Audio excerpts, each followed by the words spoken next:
So now, in order to see all the matching functions in action, I've went ahead and I've created these two data frames. So these are for demonstration purposes. So we first have max data that contains the names and also the marks. And then we have age data, contains names and also the ages. So if I can say max data, and this is how this data looks like, and we can say age data, this is also how this data looks like. So first, let us understand inner join.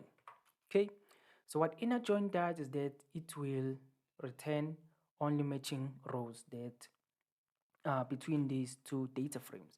So let us pass in, so let's pass in this one, which is max data. We're going to pass in max data and we pass in age data. Notice that we have also this additional argument, which is by. So let's see what happens if we don't specify it.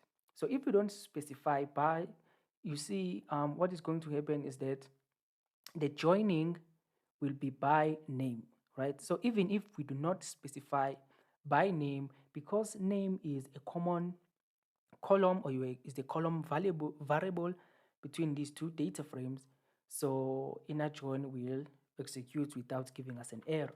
So if we can say by equals to name, and let us run this, you can observe now we do not have this popping up in our output.